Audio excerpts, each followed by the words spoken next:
How often do you think about the Oscars? I mean, really think about the Oscars. I know we all think about them for like 3 months at the start of the year when the race is actually on, but like, how often do you actually think about how many movies have won an Oscar? It's over 1,000 at this point, over 1,050 actually. They range in genre from sci-fi to horror to drama to comedy to drama to romance to drama to Jesus Christ. There's so many dramas, you guys. You don't even know. And they range in quality from genuine classics we still talk about to this day to hidden gems we've forgotten unfairly to genuinely some of the worst movies I've ever seen in my life. But all those movies are kind of a snapshot of where culture was at the time they won, because they won Oscars, because they were considered big and important enough to be Oscar nominees, because the Academy saw something in them, even if we don't totally get it. So the premise of this podcast is this. Every episode, I will randomly determine an Oscar-winning movie, get two volunteer guests to talk about it with me, and we'll chat. The discussions will be a little free-form, a little loose. The only requirement for guests is that one of the three of us, either myself or one of my guests, has to be watching the movie for the first time. At least one. Sometimes it's all three of us. That's fairly common, actually, because a lot of these movies are more obscure than you might think. I would like to note that a movie's inclusion is not a recommendation of its quality. I saw the TV Glow, my favorite movie of 2024, didn't get nominated for any Oscars. Whereas Amelia Perez, one of the worst pieces of shit I've ever seen in my life, won two. It's also not an endorsement of anyone who won an Oscar or was in an Oscar-winning movie. People who are cruel or thoughtless or racist or other forms of bigoted or absolute monsters have won Oscars. We sure all have a laundry list of those kind of people who have won awards, and I don't like that. I don't think anyone else does, but I don't think it's helping any of us to pretend that it's not the case, to pretend that these people didn't win their awards, and to pretend these movies don't exist. Even monsters can make great art sometimes, and even good people can make terrible art, so we're gonna find out what kind of movies win Oscars together. It's gonna take a while to examine them all. A lot of movies have already won Oscars, and it's not like they're stopping doing ceremonies while I'm doing my podcast. So, I hope you want to come along. And with all of that in mind, I am your host, as always, Ellie McConaughey, and with me today is Jasmine Garcia. Miss Olive, there are. But I realize that Ben and Jerry's has not been invented yet, but there are better ways to deal with a breakup. And Todd. Yeah, I'm gonna forego my usual Simpsons references this time and kick this one off instead with, "Oh, this is gonna be about Jesus, isn't it?" Yeah, it's. I mean, not really. We'll get to it. It being about Jesus is interesting. But speaking of which, we are here today to talk about Ben-Hur, the 1959 biblical epic that won. Here we go. Best Picture, Best Director, Best Actor, Best Supporting Actor, Best Art Direction, Set Direction Color, Best Cinematography, Best Costume Design, Best Film Editing, Best Sound Recording, Best Music, and Best Special Effects at the 32nd Academy Awards. Crazy. Currently, as of recording, last day of February, currently tied with Titanic and Return of the King for most Oscars any single film has won, and therefore the subject of our 50th episode. Holy shit, I've done 50 episodes of this shit. You've done 50 episodes. Yay. Congratulations. It's a good run. Damn good run. And hey, listen, much better choice than just doing Once Upon a Time's every 50 episodes. Once Upon a Time is not eligible for my podcast, emphatically so. What? You don't say. I mean, actually, did Once Upon a Time in Hollywood win anything? Because you could technically cheat your way in with that. LOL. You know, that would be pretty good. That would be a pretty good April Fool's episode. Watch the first season of Once Upon a Time and say we're talking about Once Upon a Time in Hollywood. That'd be hysterical. Anyway. I'm not going to wish that on you. No, we're here today. Well, Ben-Hur is roughly the same length as Once Upon a Time. I'm sitting down to watch it, and I'm like, I remember this movie is long.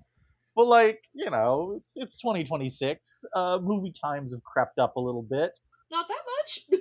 Can't be that long. And I sit down and I look at the the runtime thing on Wikipedia. I'm like, what do you mean nearly 4 hours? William that, Wyler screaming amateurs from beyond the grave. no, this is a mini series. This is just a mini series, and I watched it as such, basically. You're our first timer for this episode, so Yeah, tell me about this technical crossover with yours. yeah. Considering it's right there in the title, Ben-Hur, A Tale of Christ. Do I need to explain why it's eligible? I mean, it's kind of like we joked about it a moment ago. It's kind of a tale of Christ in that every so often Ben-Hur will be going about his plot and people will be like, "Hey, you heard this Jesus fucker?" Yeah, exactly. And then I met Jesus again. Yeah, it's this is definitely leagues better than Forrest Gump. Not even in the same like I'm gonna say, you know, so I mentioned that it's like tied with Titanic and Return of the King for whatever, for like the most movies that won Oscars. And like I have found, and you can like disagree or agree with this. This is just my like observation that if you ask people to rank those three movies, Ben-Hur is always coming in second. You know, Yeah. Yeah. either Return of the King is their favorite and Titanic is their least favorite, or Titanic is their favorite, Return of the King is their least favorite. Ben-Hur's is no one's favorite, but it's also no one's least favorite. Yeah, no, I ended up enjoying this so much more than I expected to be honest.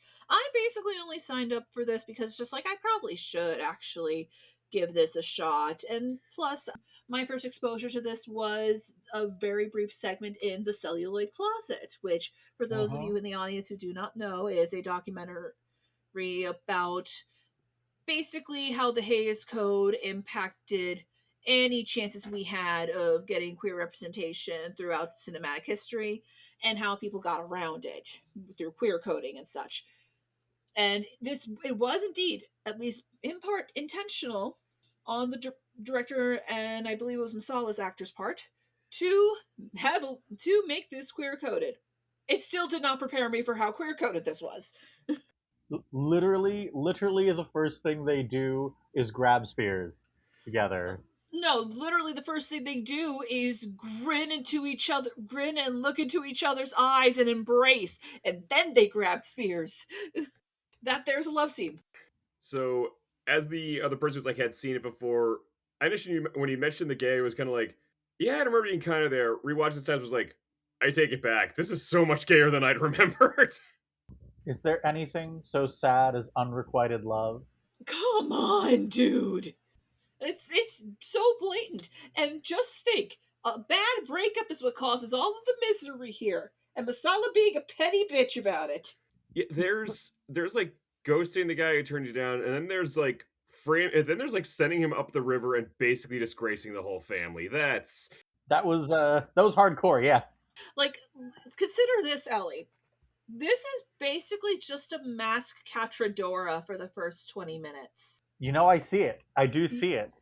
Childhood friends to being on opposite sides of the war, and the person who is on the side of the oppressors is being real petty and evil about it. Mm-hmm. That's kind of the other sad part about this. Like, Masala, if you hadn't gone so hard on that whole, what's pretty cool, snitching, you might have had an in. And the thing is, he knew. Like, he immediately went to investigate that roof, and he's just like, yeah, no, this was probably an accident. Will I say anything? Even though that might save my dear friend from childhood that I'm in love with? Nah, I gotta show I'm strong to the Romans. I do love that he chooses to like the movie shows him doing that. Like one of the things that you remember Ben-Hur. I haven't seen it since I was like I don't know, like in my mid-20s. You remember the big scenes in Ben-Hur. You remember the chariot race. You remember the boat scenes. Those are the moments remembered. I'd forgotten, and I quite liked how much of this is just like actual conversations. They actually sit there and talk about what they're politically feeling. And human drama and just Yeah. heartbreaking tragedy. To be honest with you guys, I didn't really care for the chariot race. I was just kind of like, oh, I want the plot to come back. I feel like I really do like on that note that they bother to show Masala going to investigate because like it would be extremely easy to make it a misunderstanding. I like that they make it no, I'm choosing to fuck you over. I know what happened, but I hate you. It's that one little detail that completely changes how you can read that. Hmm.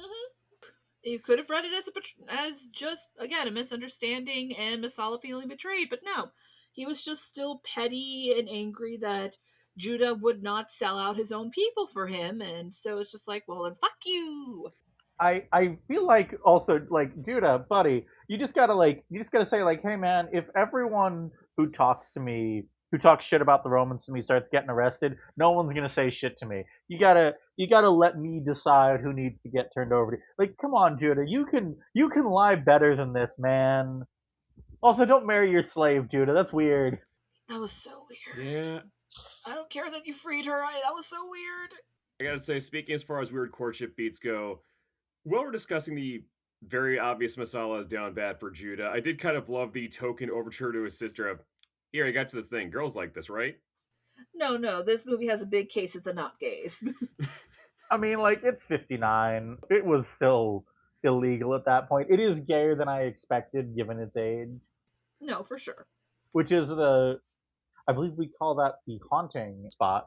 But also, like, speaking of, so like, the other thing that causes this, besides Masala being a petty bitch, is Judah is just, like, absolutely, like, I am not gonna stop. I am, I am committed to this revenge, come hell or high water. And honestly, I kind of admire that. I kind of admire he's like, no, I know it's killing me. I don't care. No, he had every right. He had every right. I was fully on the side of him getting vengeance. Frankly, I wanted him to get more vengeance. Well, that was kind of those weird things I'd never actually looked up before. Is reading like apparently the original novel for this does end with him actually doing like a whole overthrow of the Romans. Beautiful, but I guess the Hayes Code also killed that. Also, like, ahistorical, whatever. Yeah, I mean we're dealing in Jesus Town. There's always going to be a little bit of a hand wave on the history at that point. Speaking of Jesus and of Judah's revenge, I am extremely amused by like the fact that he renounces, revenge and chooses peace. Like immediately after what is, by all accounts, an extremely successful revenge campaign. Eh, I guess that like it could have gone better, but like you killed the guy you wanted to kill, you got your wife and sister back, they're not lepers anymore, like you're good, man. This is the best time to say I'm done. I guess. I also it felt to me like he wouldn't have killed Masala if Masala. I feel. I mean, maybe I missed something, but it feels like Masala came for him first on that chariot race. Masala was definitely going for blood on that one, but you know, I feel like going to that race, Masala was just doing the George Costanza. Well, I can't quit now. yeah, I feel like that's sort of there's that beat towards the, I want to say like hour 3, where like Judah's like, hey man, you just give me back my sister and mother, and Mhm. I'll call it quits. Yeah, Which is a hell of an overture to A plus Judah. like he gave him every chance. Yeah, but then it turns out his mother and sister have leprosy and need some Jesus to cure it. Which incidentally, speaking of our boy Jesus, I was curious because like one of the this is Ellie speaking from the benighted hell year of 2026 and not like where Christian movies have been in the past. But like you hear that the movies about Jesus these days, you kind of get some ideas in your head about what kind of movie it's gonna be, right? Like I'm not crazy about that. Yeah. No. So like one of the things that I thought was that I've always extremely liked about this is like the decision to never show Jesus's face or hear him talking. All we ever see is the back of his head. Yeah. Or his hands or whatever. Yeah. It's a nice style choice. I'll grant that. They didn't want to show it as that's Mr. Burns.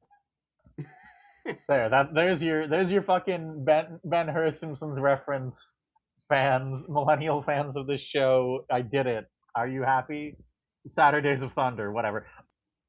I had a point where I was going with that. No, it's just like it did sort of remind me on this viewing that like you can actually like movies about Christianity if they're not like boring and preachy. But it isn't actually much about Christianity, is it? It's really not. Like, and I feel like that's kind of the secret sauce to that sort of thing. Like, Les Miserables is more about Christianity than this was, but it's in a very similar vein in that, yeah, we're actually going to try to tell you a good story and maybe throw in some Christian morality into it. Hey, speaking of Christian stories, did they just completely cut out the whole King Herod thing from the birth of Jesus segment? Am I crazy? Kind of, yeah. Like, Yeah, they did. But in fairness, a lot of nativity stuff does. Like, I was not raised religious, as I've mentioned before, but I was aware of of the nativity story. But it was only when some kids that I was staying with were watching this anime about the first Christmas that I even learned about the whole King Herod stuff. yeah, a lot of adaptations have a hard time figuring out how to make the mass child slaughter thing really audience friendly. That's sort of like what I'm kind of driving at there, which is like, I don't think I'm going to be shocking anyone in the call or in the audience when I say, taken at face value, the Bible is not a particularly safe for work story. A lot of stuff goes down in that one there. And so like part of the problem then is that a lot of the stuff gets sanitized. The best like adaptations of Bible stories are ones that embrace the actual context and content and make it feel kind of visceral. And this is a very visceral movie. It's obviously extremely fake looking because it's from 1959. What are you gonna fucking do? So many matte paintings, but honestly beautiful ones. Yeah. I said this during our Black Narcissus episode, which is another movie with a lot of matte paintings. Good matte paintings owned. We need more matte paintings. I'm gonna install a guy in Hollywood whose job it is when you have some poor overworked guy doing 10,000 CGI backgrounds for your Marvel movies, whose job it is to go up to the director and go, "Are you sure you don't want a matte painting?" Honestly, nowadays you do it right, people will kind of appreciate that as a throwback. Yeah, Mhm. Like, I like somebody's gonna eventually be worn down. I'm just saying, you need to have someone whose job it is to check to make sure you don't want a matte painting, and if you would want a matte painting, make you do one. I don't know where I'm going with this. You need a big background. I got a guy.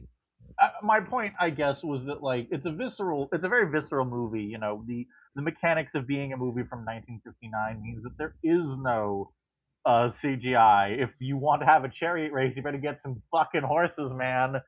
I was so like, and we were talking about this, Ellie, how I was just like, yeah, all I could think about is how much I want the plot to come back and how many horses probably died for this. And apparently none did, thank God. Yeah, which kind of makes up for the 20s body count. Yeah, the 20s, the 1925 Ben-Hur. God, there's like 4 adaptations of this one, aren't there?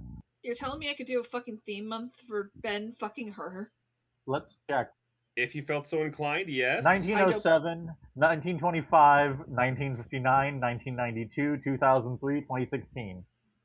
I didn't even know that there were two of them in the 2000s. My fucking God. I'd remembered the 2016 one coming out and no one really giving a crap. Yeah, no, Yeah. I remember seeing that pretty heavily advertised, and everyone was like, ugh. Although, frankly, I want to graft Morgan Freeman in that movie onto this one. Because no movie, no. Eep. And I won blank face bingo, I guess, on this podcast. Thanks a lot, Ellie. Sorry. So, Ellie, I need to thank you. You give me a fun new goal for future episodes, which is one of these days I need to get on a 3-hour episode where there isn't someone in blackface, because I'm now 2 for 2. Sorry. Well, okay, it's only Around the World was brown face, but still. I'll drag you on for Drive My Car, okay? Your terms are acceptable. God, that's a good movie. I've been in movies with all four different types of color face, man. I'm sorry. It's okay. Look, I feel like of the 4 podcasts, I cover movies from the widest variety of time periods. Mm-hmm. I know that Sam has done movies from the 20s too, but like I do movies from the 20s. So have I. Yeah, I do movies from like the 20s and 30s and 40s more frequently than y'all do. Yes, I do understand that. Which unfortunately means shit like this happens. Like shit like this happens all the fucking time. But yeah, I said in the Capaloo episode, it's unfortunately just what you gotta learn to deal with when you're watching old movies. Yay. if it helps, Ellie, I didn't even connect the dots. I was like, wait a minute. I'm not. I didn't connect the dots that 2 for 2 until Jasmine brought it up. Like oh yeah, brown face this and oh crap, that's right. Around the World had it too. Yep. So I've been in Cat Baloo for red face, the King and I for yellow face, Around the World for brown face, and I guess this is black face. Thanks. That's great. That's just great. Glad I could help. Well, what do we count it when he's sheep? Yeah. I guess that's true. I guess it's just another brown face. Okay. We're not there yet, I guess. I have not yet won bingo. Sorry about that. Yay. One more stone for the gauntlet. Oh, Jesus.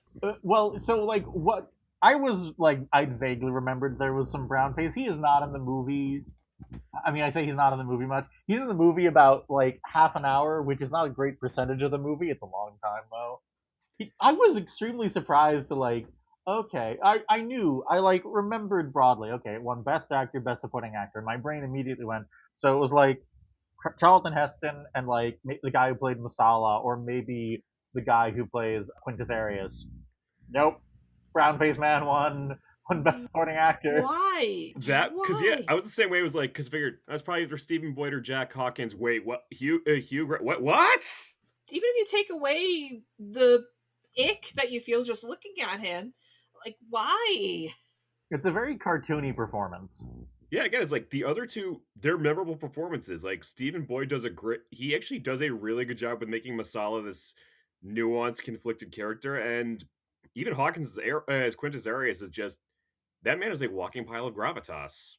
I'd forgotten that. Yeah, I really like Quintus Arias in this movie. He's a good character. Yeah, he's a complicated character. But I was like looking over what his competition was. So Hugh Griffith won for Ben-Hur over Arthur O'Connell and George C. Scott for Anatomy of Murder, Robert Vaughn for The Young Philadelphians, and Ed Wynn for The Diary of Anne Frank. In case you're wondering if World War II was still hanging over the Oscars at 559. Yeah. Although I will say it was very strange to see the Roman salutes. It's just like, you think maybe we should be. I mean, I guess the Romans aren't exactly portrayed as the good guys in this, so maybe they are kind of trying to say something 14 years after the war ended. But I was just like, oh. I don't. That's one of those things where I don't even know what to do about it because, like, yeah, that is the Nazi salute, but also like that's not fair. That's not fair to the Romans. They didn't know that the Nazis were going to do that 1,500 years later. It's that weird, awkward dance here where like we look in certain Japanese media and go, oh yeah, that's right. The manji and the swastika are kind of the same. I remember that bit of Bleach where Ichigo was running around wielding a giant swastika. Oh boy. I mean, I will say, like, the Romans were indeed pretty awful imperialistic motherfuckers. I don't think we need to defend them necessarily. Do not, under any circumstances, need to hand it to the Roman Empire. Nope. Like, I mean, I think that's a good chunk of what this movie's about. It is. It's kind of. I would like to say I noted this I think in the chat that like one of the only so one of the things that's kind of interesting that this movie does is it doesn't. Okay, I'm going to say something and it's going to sound like I'm a little crazy, but I swear to God this makes sense in my head, so bear with me. So like Jesus was Jewish, right? This is a thing. Just factually, yes. Yeah. Just straightforwardly a statement of fact. But one of the things you will find is that a lot of media made specifically by Christians about Jesus sort of try to post hoc divide Jesus and his followers from Jewish people in the time period, and it's interesting this film doesn't do that. That it makes Ben-Hur explicitly and extremely importantly Jewish. Mm-hmm. Yeah. And they out and out call Jesus a rabbi at one point. I would like to say I'm not Jewish. I was raised Christian, but I haven't. The last time I attended church was during the Bush administration. But Christ, I'm old. Oh, you kids. Where the Bush administration, where we were in the middle of an illegal war with in the Middle East, and the president was rigging. Christ, all of this has happened. All of it is happening again. Anyway, Time is a flat circle. Ugh. to quote, I'm not gonna. Yeah, I'm just gonna do the true detective quote. What is that, Nietzsche? Shut the fuck up. I'm just gonna go for the cheaper Stephen King. Hell is about repetition. Hell is about repetition. No, I'm off topic. Sorry.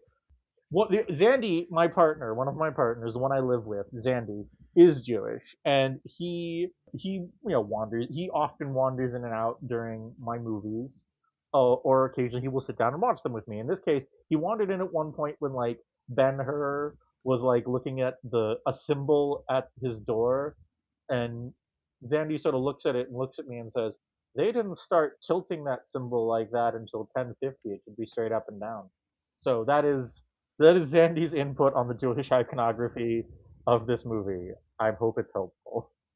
I don't remember what it was called, what the symbol was called, and he is currently in Westchester, so I don't know. I can't ask him. So I guess we'll never know, or I'll put it in here in editing. Editing Ellie here. It is a mezuzah. Anyway, what was my next point?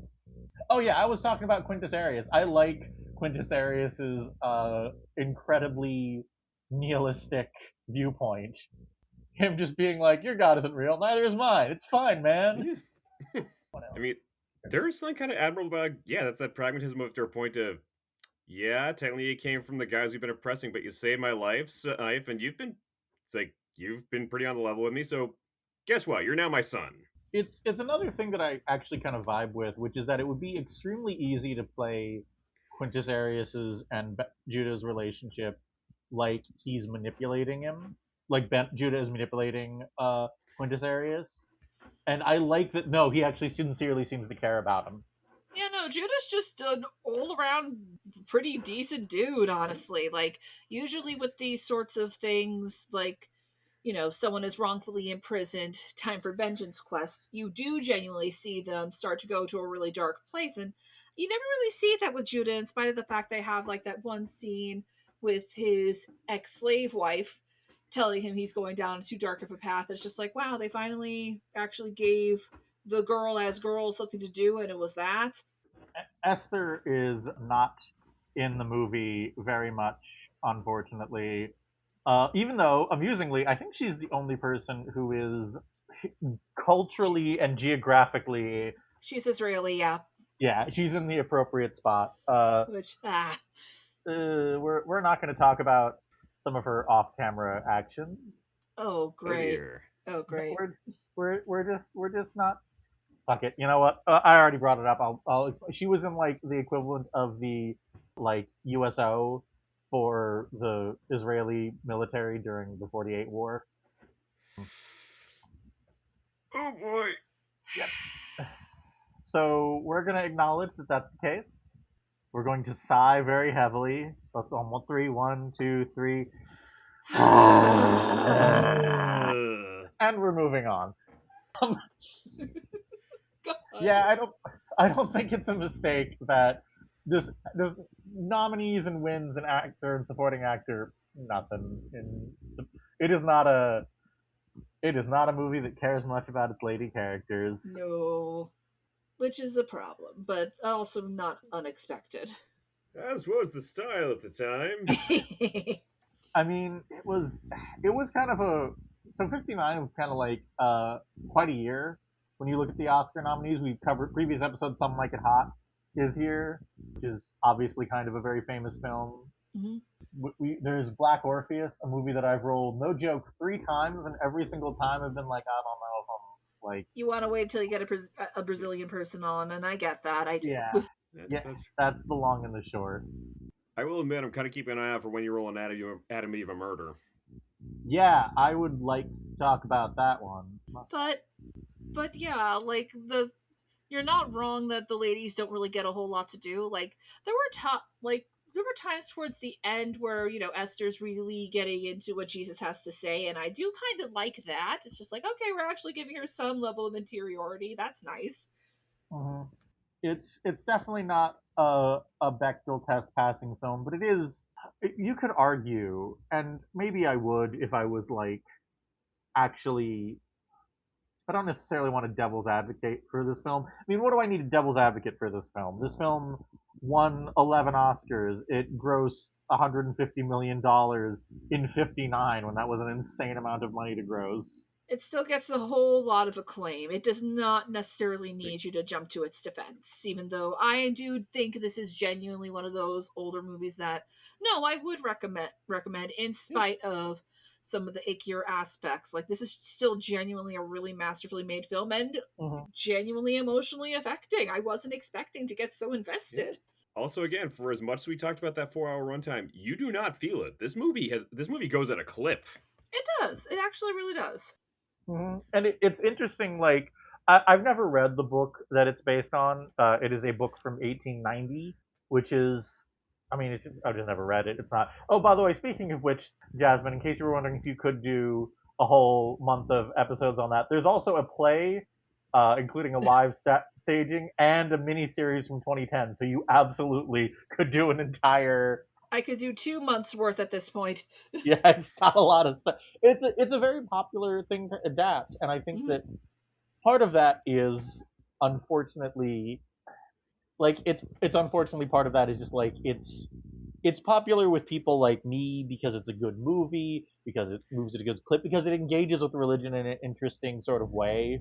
It's also popular with a certain sect of people because like if you are stuck in the wastelands of faith-based films, you know, Any water in a desert. yeah, exactly. It is a decent movie that you can show to someone who's only allowed to watch Pure Flix movies, which is actually kind of the the role that like Christian biblical epics had back in the days of the Hades Code. You could put like you go and watch the Ten Commandments and they can put shit like the orgies and stuff on screen because they're like, what? You can't complain. Hayes Code, it's all Christian, right? We're good. That's actually kind of awesome. Not gonna lie, that's a little rock and roll of them.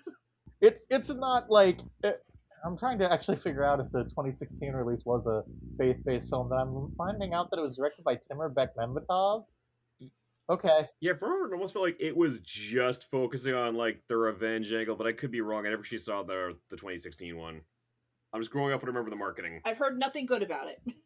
Yeah, it's not supposedly a very good movie. But in fairness, it has big shoes to fill. That's the other kind of fascinating thing is there's like, as you discussed, there are a lot of adaptations about this. This is the one of those. This is the one that that casts the biggest shadow. It's the one whose fingerprints are all over so much of what came after it. Oh yeah, like I mean, just obviously everyone knows the chariot race inspired the Phantom Menace, his pod race, and also obviously you see some bits of the Hunger Games taking some shit from this. And also, am I the only one who thinks that Ben-Hur's outfit kind of reminds you a little of Disney's Hercules? Oh, absolutely. Also, the numerous parodies of the ramming speed moments. Yep. Again, Simpsons cover this one as well. We need to get those wallets on the streets of Hong Kong by Tuesday. Yeah, oddly enough, as much as I am actually very interested in the chariot racing sequence, just from like a technical perspective. It is a little overlong in the exact same way that the pod racing sequence in Phantom Menace is a little overlong, actually. Mm-hmm.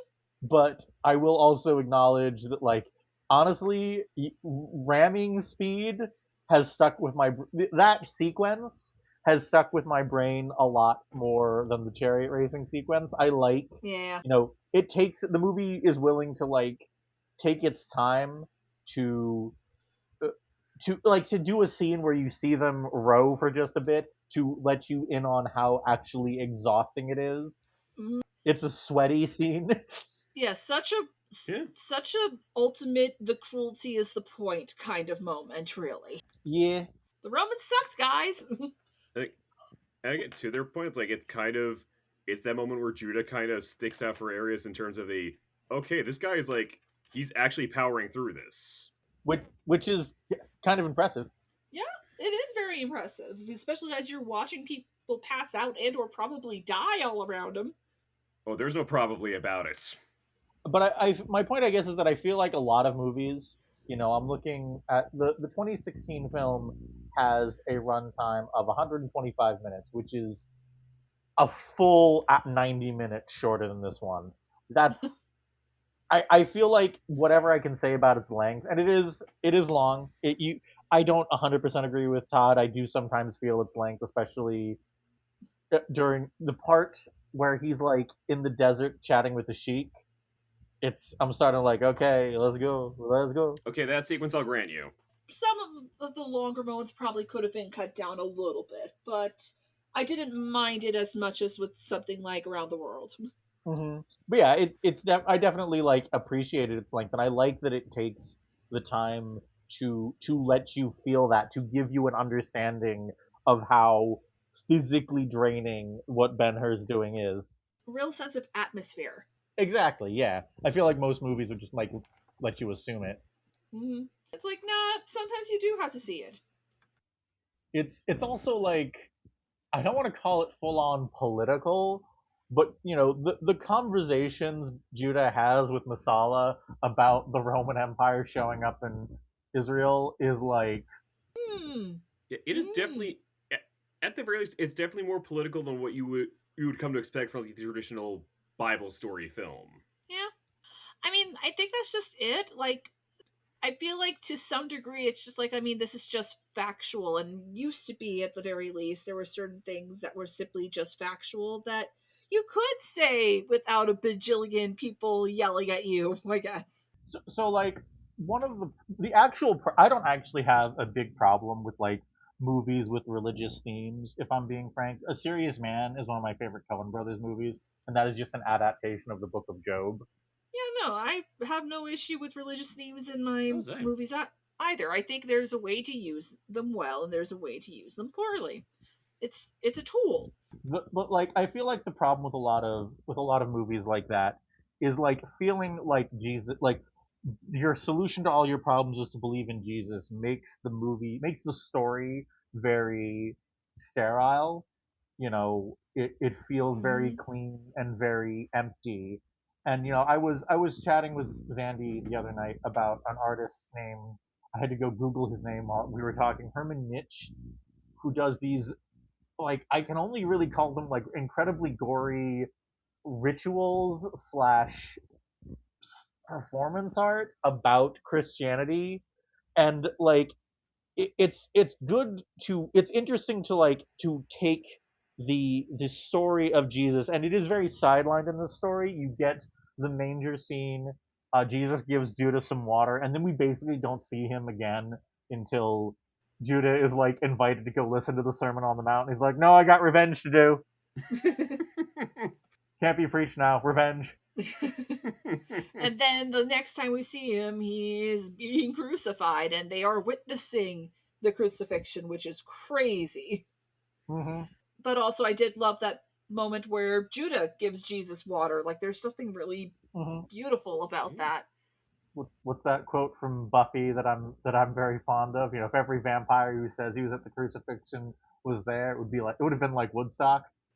Oh, God. I hate that I still think about Buffy that much. I forgot about that one. That's great. Also, I gotta say, like, I would not surprise me if one of the more modern remakes did try to like make Judah more connected to Jesus somehow, because it really feels like, especially if it was being made now, that's 100% what they would do. They would have been childhood buddies as well, probably. It's like I'm seeing a very ham-fisted version of this where it's like it's the Forrest Gump version where he just seems to turn up at every major Jesus touchstone. Exactly. It does appear, so it doesn't appear like the 2016 version does that very much. I fucking knew it. It doesn't do that. Oh, okay, never mind. It doesn't. I can't tell that from the Wikipedia. Obviously, maybe I'm misreading this. I mean, I'd also be more inclined to believe that they were just like, yeah, we're just not going to really touch that. It does appear that the 2003 animated version, which was made by Charlton Heston's production company, and has Charlton Heston voicing Ben-Hur. Oh my god. Oh, please. It's not archival audio, is it? No, I think he's just back. This Oh, was. It would prove to be his final film role before his death in 2008. Yes. Whew. God. is the animation good at least? It doesn't look very good. Oh no. Okay, everyone stop. We'll be back in 80 minutes. We're all watching this movie instead. I am at least looking up screenshots of this now. Pray for Mojo. uh this is why I never have like actual talking points going in. Oh boy, yeah, this looks cheap. This looks very cheap. This looks like it's trying to be the Prince of Egypt and failing miserably. This looks like something you'd see on like Kids WB. That's the level we're at here. No, you know what it reminds me of? It really reminds me of Liberty's Kids. Oh god. Oh. Yeah, there we go. Quite a lot happening here. Jesus Christ. Yeah, but they still got a white guy to play the sheik. Come on, man. Come on. Well, that's the way we've always done it. What are you talking about? Jesus Christ. I guess 2003 would be his last film role, because, like, unless we count Bowling for Columbine. Bowling for Columbine was after this. Yeah, I think it was, yeah. Yeah, Bowling for Columbine was before the. Anyway, Prince of Egypt is another really good example in that whatever else you think of that movie, I do know people who don't like it. Really? It's a very visceral movie. Okay. I like it, to be clear. Yeah, I love it. I just say one last thing as far as the 2003 version. I just saw something in that cast that made me laugh for all the wrong reasons. Fire away. Jesus is voiced by Scott McNeil, who was one of those guys where, if you know the name, it's either from Wolverine from X-Men Evolution or he was all over anime dubs in the 2000s. Oh my god. That's... Also, Ellie, you know I still have to edit that Life of Brian episode for IER, right? I'm gonna have so many editor Jasmine notes now that I've watched this. Glad I can help. And yet, on a delayed note, I'll also throw in, yeah, Prince of Egypt's good. It holds up. It does, but it's a very visceral movie. It's willing to portray the murder of the children at the beginning and not like try to talk around it. Okay. Which is I guess the point I was trying to make a million years ago when dinosaurs ruled the earth is before I got sidetracked by my own thoughts 45 times. Is that like it's extremely odd to me that in that context this movie decides it's just gonna bounce around the King Herod shit. I wonder if that was just a case that kind of looked and went like, this movie's long enough as it is. That could be it. It is again, to be clear, audience who hasn't seen this movie. This movie is, let me see, what's the official 3 hours and 42 minutes long. Yeah, that's like that's some Hamlet length there, baby. So yeah, I guess if that's something you wanted to cut. I could understand. Also, speaking of the Christian shit, why is the art over the beginning of the movie the creation of Adam? That is the wrong part of the Bible, guys. This is very true. Come on. Yeah. I don't have an answer. Also, since it got brought up, I'm sorry, during the entire prologue, I just kept wanting to watch Life of Brian. Yeah. It's so blatant. Yeah, I was gonna say, like, since I know you've seen Life of Brian before you saw this, do a lot of jokes in that movie now make more sense? Or, like, at least you get that they're referencing Ben-Hur specifically in that movie now? Yes, yeah. It very much enriches the experience. He's not a messiah. He's a very naughty boy. I'm not gonna, like, go off on too long of a Life of Brian tangent, but I will say, I learned Latin in high school because, I mean, look at me. And when I saw it at a theater a few years ago, and when they got to the Romans go home sequence, I was like the only person in the theater laughing because that scene, fuck you, Latin. But it's I don't know, like the politics of the film are I guess more explicit than I expected for a movie from '59. Like, this was what, like, right after the Korean War. We were already doing stuff in Vietnam. They were being America about it. Yeah. Yeah. I don't even know if they'd necessarily, like, make that connection themselves. It's just, like, it's engaging it's good to watch a movie that doesn't make excuses for the Romans. I feel like a lot of media about you see this in just oceans of media about ancient Greece and ancient Rome. They are just fucking jerking them off left and right. No, I'm never gonna have to cover 300, so I can just use that as my example. Like 300 is just fucking so in love with Sparta, and it's just like it's nice to watch a movie that's remember that has no patience for that shit. It's like, no, these people were assholes. Yeah. These people were letting innocent women die of leprosy. It's like, you kind of can't be the conqueror and still be seen as the beloved figure. You gotta reckon with the fact a lot of people are gonna hate you, often for good reason. On that note, this is an extremely minor detail, but I am extremely fond of the beat where Marcus or Quintus Arius and Judah have made it back to Rome, and like the Emperor is like getting his baton, and like instead of getting up to get it, he's like making the servant bring it in closer. That's pretty good. That would be Tiberius, right? Ooh, I think it might be. I can't. Did I Google it or did I just assume? Yeah, so I don't think we're up to Caligula level yet, but Yeah, if we're close, then yeah, that would be Tiberius. yeah, 33 AD is Tiberius. Hey, Caligula's up next. You're about to have a good time. Yep. Future episode, Caligula. Oh God. I was like, thank you, I Claudius, for putting that overlap in my brain. Yeah, talk about showing the Romans were assholes. And there's that visual of Malcolm McDowell with the greased up fist. Christ, Todd. Jesus. Someone has to be the what the fuck person. Yeah, I can't do it because I'm hosting this time. I don't know. Like I feel like if I watch too much whatchamacallit, Behind the Bastards, not appreciate that there half the reason his producer is there is so he can say something entirely out of pocket and she can go, Jesus, Robert.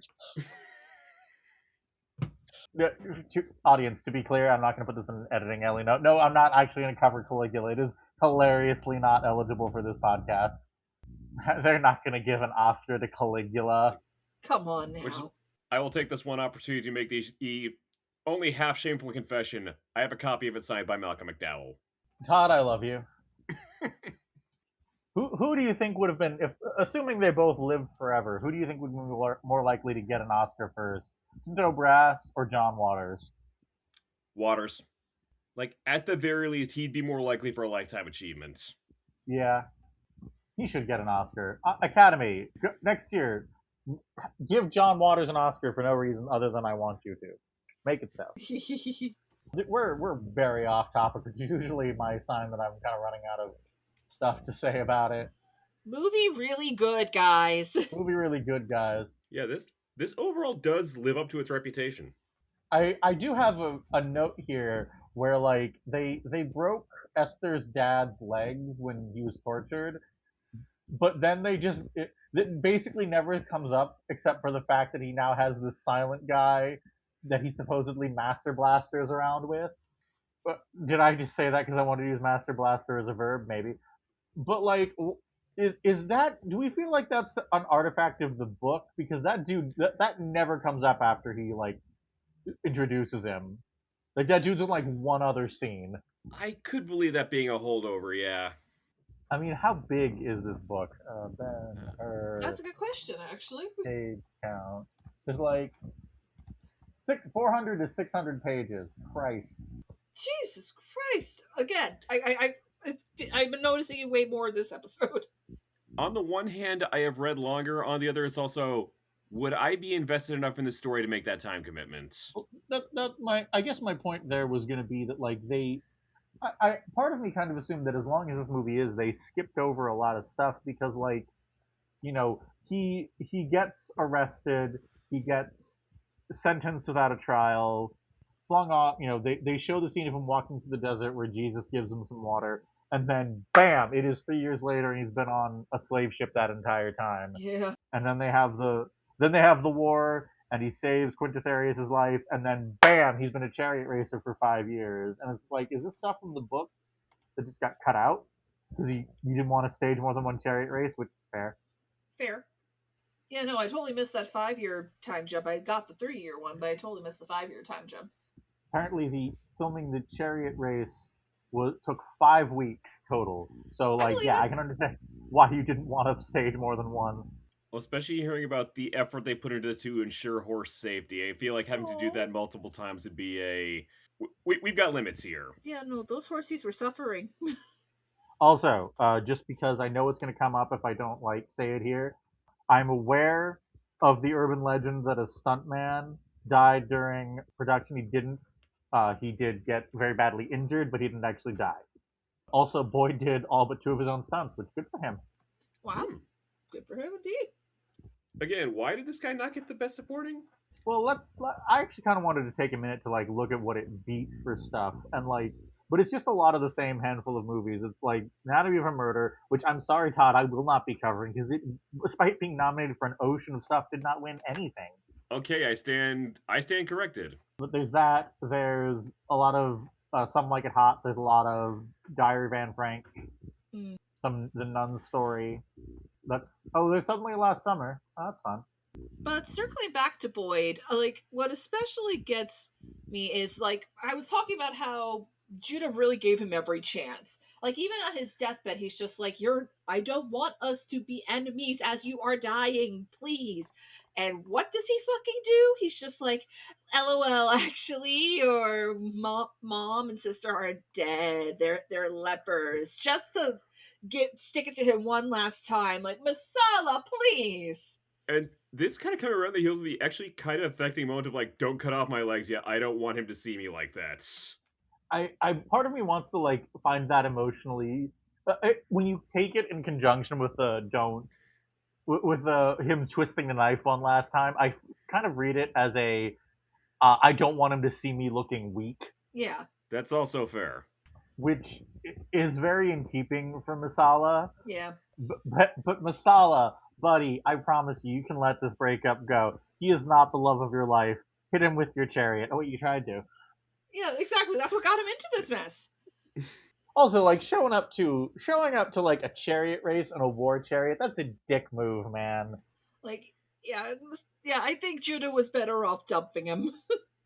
Somehow, I think he might have actually been better off dumping him. Yeah. It might have actually gotten worse if he stayed. There's probably a whole mountain of I Can Fix Him fanfic out there about this somewhere. I mean, if there's not, hey, listen, the novel was well in the public domain. If you'll excuse me, we're gonna fix this. I don't think there's actually that much fanfic out there because I don't think this is the kind of movie that gets fanfic. But you know what? I could be wrong. I'm gonna go look up AO3 Ben-Hur. By the way, while we were pulling this up, since we were discussing other films that got nominated this year, one of the movies Ben-Hur beat, I'm just going to give it the shout out because this film won nothing, so it's the only time it's going to come up. Mm-hmm. On the Beach is a very good movie, but holy crap, it is incredibly bleak. Yeah. Watch it, but be prepared accordingly. Yeah, absolutely. Agreed on both counts. Duly noted. Ben-Hur, 1959, has 30 AO3 entries. That's not bad, honestly, considering. Yeah. A couple of weeks ago, some friends of mine and I did this game where you had to name a category and on AO3, and you were supposed to, how do I put this? You were trying to find the lowest, because it's like golf. You were trying to get the lowest score. Okay. And you got a score equal to the number of entries you got up to a maximum of 100. But if it had 0, you also got 100 points. So you had to like try to find that sweet spot, which was kind of fun. That's kind of neat. Now I know I can play Ben-Hur because it has fewer entries than Folger's Home for the Holiday Christmas advertisement. Oh my God. But no. What we need to do is call the CW. Pitch a TV series based off of Ben-Hur, and I promise you all the Tumblr girlies will be eating that shit up. You get 2 hot enough dudes from Masala and Judah, boom. Look, people are lining up for heated rivalry. The money is on the table. One of you will have to pitch it. I still have a restraining order from most of the CW executives over some Supergirl stuff. Oh God. Look, I'm right. It's not my fault. They can't see. No, I agree. Listen, I am also a super corp girly. I get it. Yeah. Anyway, no, yes, absolutely. Don't make a Ben-Hur TV show. Make another Rome TV show. I feel like this is, all the extra adaptations is kind of the fact that there are what was it like 7 different adaptations, and the three of us had never heard of any except for the 25 version, Yeah. which is primarily infamous for its horse murder. I Yeah. was like, look, if you're going to adapt something based around Rome at this point, honestly, you could probably rope the Game of Thrones crowd with an updated I Claudius. Yeah, like do something. There's plenty of stuff about Rome that you should do that's like new, or just like I don't know, be like Christopher Nolan, just do the Odyssey. Well, that's Greek, but yes. Okay, I've got an idea. Okay, so we do an adaptation of the Odyssey, but instead of Rome, we set it in the Great Depression, and then I'm being attacked by the Coen Brothers lawyers.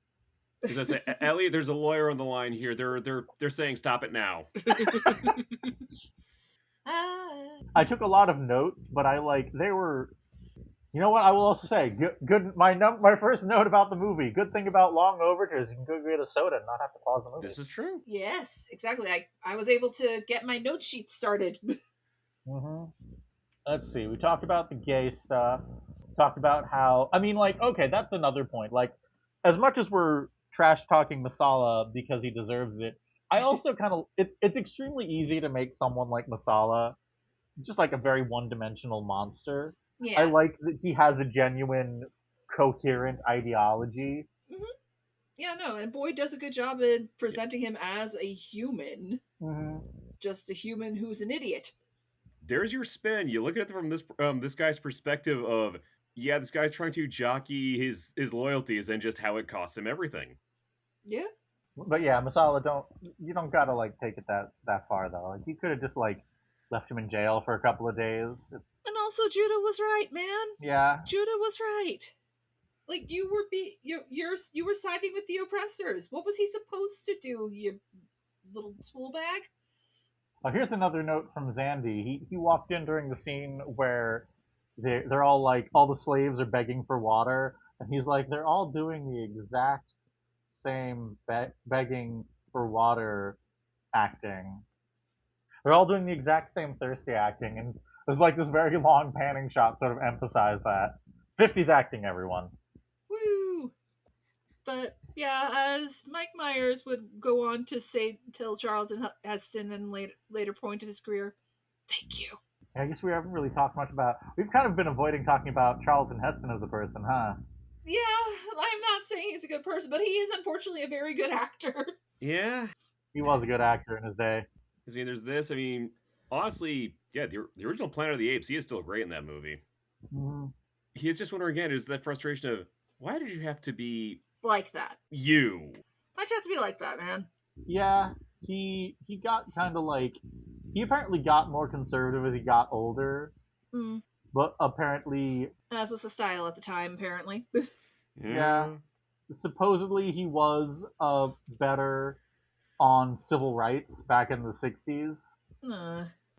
I mean, compared to the watermark of someone like John Wayne, it's real easy to get over that. That is true. Yeah, I think that part of the problem is that future episode Bowling for Columbine, we'll get more into that as we go on, as when we get to it. And I have my criticisms of Bowling for Columbine, but we're not talking about that right now. Of course. But part of the problem is that Charlton Heston was, I'm not going to break anyone's heart when I say that all three of us were not alive during the 60s. We're already crying enough about being old, Ellie. Come on. So, none of us were. Charlton Heston was a famous person for all of our lives, but for the most part, for basically all of them, he was the NRA guy ahead of all other things. And it kind of makes me wonder how much of him is being forgotten, because that was how we remember him, because that was what he was for our lifetimes. And I feel like that happens a lot. I mean, I think it's kind of, you're kind of watching that happen to a certain wizard book author, because her transphobia is just so overpowering everything else she's ever done or talked about. You know what I mean? Well, she's also an interesting case where, because again, there was certain criticisms about her books at the time where it was a question of maybe she just doesn't realize how this comes across, Yeah. and now people looking back going, "Oh no, she knows exactly how this comes across." Yeah, no, that's I spent so long saying that she was well-meaning but ignorant. But thankfully I had already kind of decided, yeah, I'm just going to stick to the fandom stuff. Mm. Like, we don't need to listen to what Joanne has to say. And it did make cutting her off a lot easier, I'll admit that. Yeah, it's and whatever else I think about Charlton Heston, he is going to come up a lot in this podcast. He was in a lot of Oscar-winning movies. Yeah. He is unfortunately a very good actor. Yeah. So I guess maybe next time I'll bother to read more about him and see if I can get a better understanding of him as a whole person, or more likely I'll just forget. Well, again, plenty of opportunities. He's, as we pointed out, he's attached to a lot of winners. That's a lot of winners. Final thoughts from everyone. If you hesitate to give this movie a try because it's a very, very long religious epic, I promise you, this is probably going to get you on a more human emotional level a lot more easily than you might think.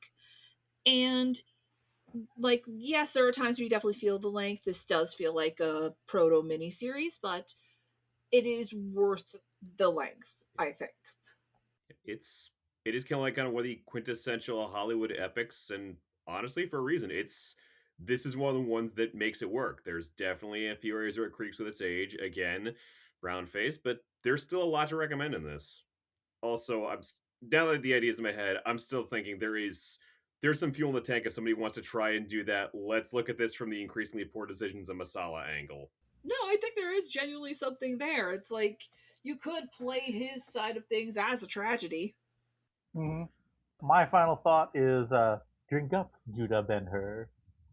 You truly are the king of kings. One of these days, I'll watch more Simpsons and understand most of your jokes. You are a millennial, Jasmine. You are required to communicate at least 30% in Simpsons references. I hate to say it, Ellie, but my mother did not let me watch it growing up. Horrifying. Jasmine, do you have anything you'd like to plug? Well, as was mentioned before, I am the host of A Niche Retelling, the podcast where we explore all the ways old tales are made new. And yes, every single Ben-Hur there has ever been does qualify. So please find us on the podcatcher of your choice, and also find me at Favorite Vieira on all the socials. Todd, do you have anything you would like to plug? Well, as I brought up last time, I've been kind of going through the informal writing project 52 pickup, going through 52 movies selected that I have not seen before and doing write-ups on the first impressions. Most recent entry was on Martha Coolidge's Valley Girl. Nice to see a Nicolas Cage romantic comedy back in the day. Hell yeah. And coming up is going to be, as I have joked about in the previous write-up, one woman's erotic journey from Osaka to Tokyo. It's Nagisa Oshima's In the Realm of the Senses. I'll be posting the links to the articles in probably on Ellie's Discord. You've ever seen In the Realm of the Senses? That surprises me. Well, I've seen it now, but yeah, I'm actually going to be working on the write-up for that after this episode.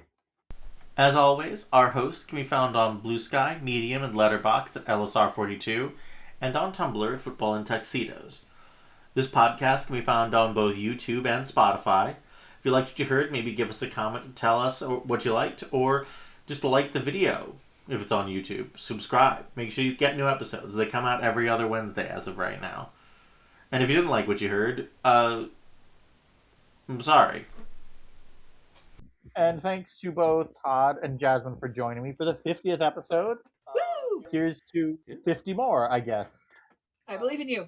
We're going to move on to an episode that is, not at all relevant, about a time when America was embroiled in an unpopular foreign war started for stupid... Okay, I'm not doing the bit. I can't do the fucking bit. We are moving all the way up to the 70s to talk about MASH. Hope to see you there.